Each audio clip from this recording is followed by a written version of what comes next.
Hello everybody, this is City Scrapper. Thank you so much for joining me on my channel today.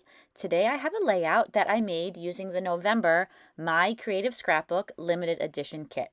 This month, the limited edition kit features a Prima collection by Frank Garcia called Christmas Sparkle, and it's a beautiful pastel pink and blue collection.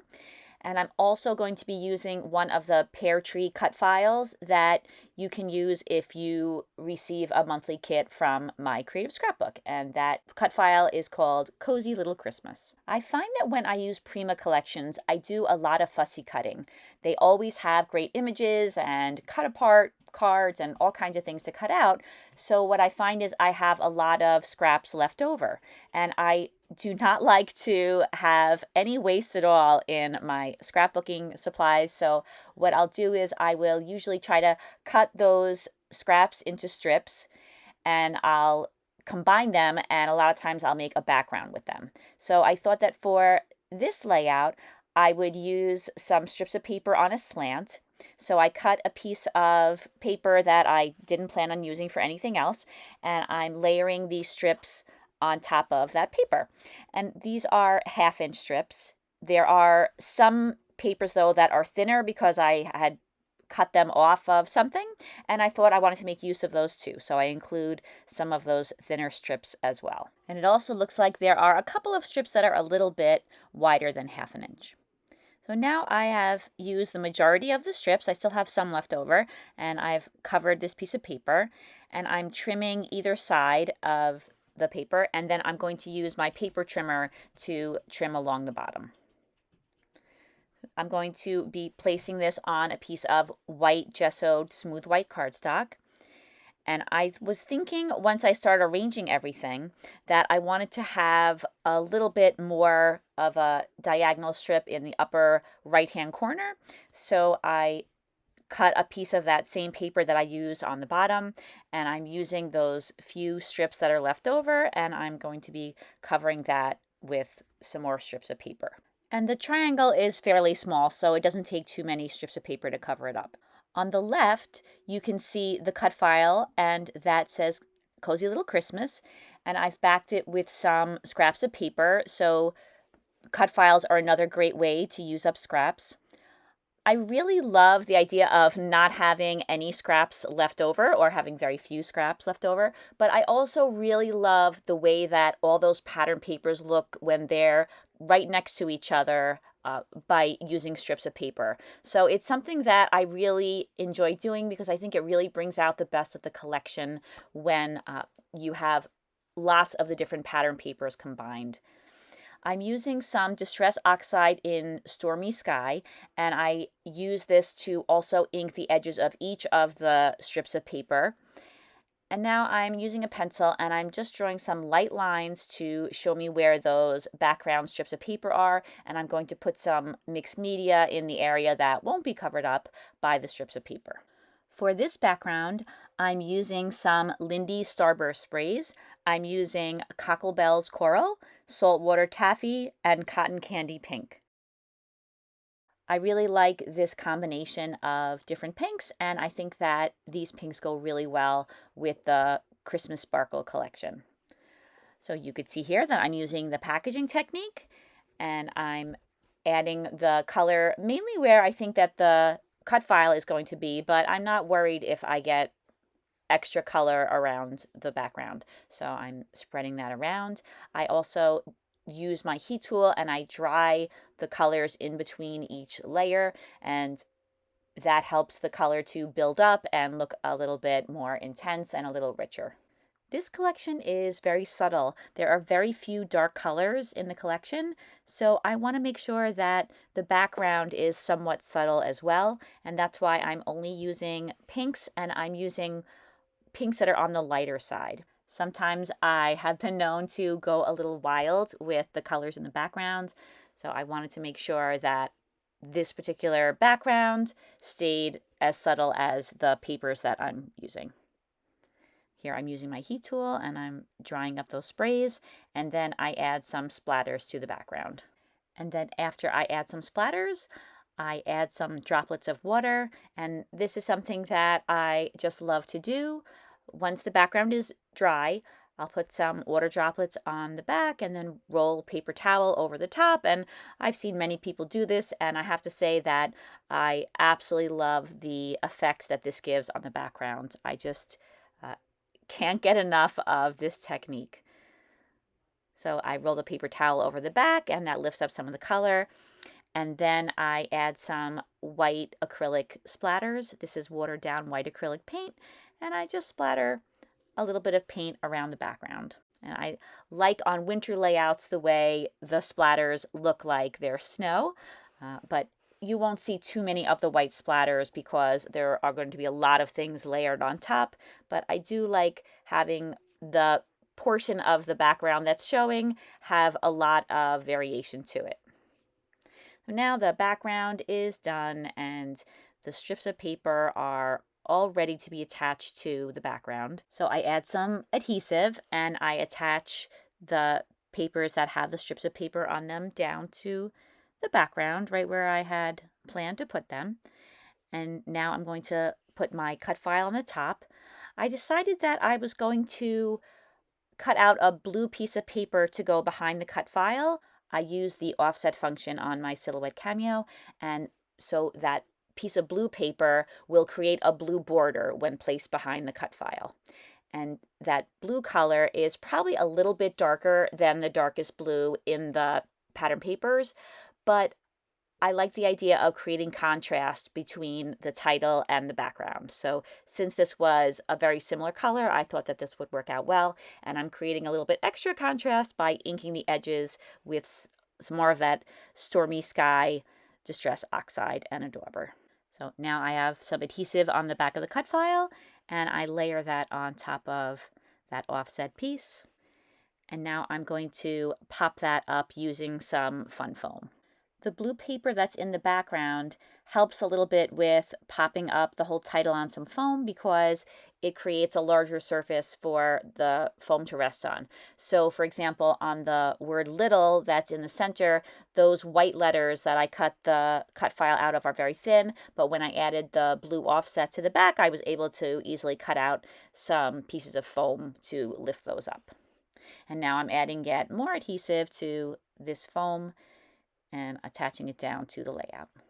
And one more benefit of adding an offset piece in the back of a cut file is that it allows a cut file like this to be thick enough so that you could do stitching on it. And I didn't think to do stitching on this particular title, but I do absolutely love hand stitching on cut files. I think it adds such a great touch and a lot of texture. I add a couple of die cut peppermints to the background, and then I was pretty glad that I used some ATG adhesive because I had to move my title up in order for the photo to fit underneath on the bottom of the layout. I mount the photo on that same blue paper. I wanted the photo and the title to be the parts of the layout that were most prominent, so that's why it made sense to use that darker piece of paper on both the title and the photo. I cut out a few extra of those holly leaves and berries that were part of the title, and I used those to embellish the layout. And those are, of course, back with some of the pattern papers. I don't use a lot of embellishments on this layout. I do use a few things from the chipboard and die cut packs, and one of them is the chipboard Santa that's over the letter O, and there's also that soldier to the left of the letter C, and I really like that soldier, but it didn't make it onto this layout. I do use it on another layout. Now I'm attaching down the holly leaves after I decided where I wanted to place them. I always like to embellish my layouts using some florals, and for Christmas layouts, I like to use pine needles or pine branches. So I cut a whole bunch of pine branches out of some silver paper that I have. I really like to make some die cuts and then use embossing powder to color them, but I used so much of this silver embossing powder that I ran out, so I had to use some silver paper for this layout, but it's very similar in appearance. I just like the embossing powder look. It's a little bit more of a brushed color, but I thought that silver was perfect for this collection. It goes so well. I haven't used silver in a really long time. I feel that gold has been in for so long and I've been using so much of it, but I forgot how much I love silver. This photo is of my two daughters and my two nieces, my sister's two daughters in the middle, and my nephew, my brother's son, on the right. The five of them have been spending weekends and holidays together since since they're born. Every Christmas Eve, we take a photo in front of my sister's Christmas tree. My sister has a really beautiful tree, so I like to get a lot of photos of the family in front of her tree and in her beautiful house. So I feel like I get most of my Christmas pictures there. And it's nice to see that even though they're all adults and they all have their own lives going on, they still make time to see each other and spend some time together. I decided that I wanted to add some lace to the background, and it's a little late to be doing this, but it wasn't too hard to add it behind the paper that was on the top. I was able to just peel that up. The strips of paper on the bottom, though, those are covered by a lot of things, so for the bottom, I'm going to just have to piece it together. And I use a little bit of the ATG adhesive to attach the ends down, but I usually go back with a little bit of Scotch tape and reinforce those ends just so they don't come up. I added a bow on top of the S, but you could see there that that pink, even though it matches the pink that's there, it's a little bit darker. It's the only thing that's that color on the page, so I do end up taking that pink bow off. So now I'm going to add a piece of lace to the right side of the photo. I use some scissors and some adhesive, and I'm trying to work that piece of lace into position behind the strips of paper. And like I said, it's not a good time to decide to do this, but I think it worked out. I return some silver pine needles to the right side of the layout, and then I move on to the left side. And I think that if the lace ran across that whole diagonal, the only other place the lace would be visible would be to the left of the C, so I tuck some lace in there. So I was thinking that I might add some glossy accents to the peppermints to make them shiny, but I wasn't sure if they would dry in time, so I decided that instead of doing that, I would get some epoxy circles that I have in my stash and just layer those on top of the peppermints, and that would give kind of the same shiny effect as adding glossy accents. And then I attach those down. And I go around the layout and I attach down all of the pine branches and anything else that needs to be attached down, the chipboard and the bow, which I switched with that pink bow, and I think that the white bow blends in a little bit better than that pink bow.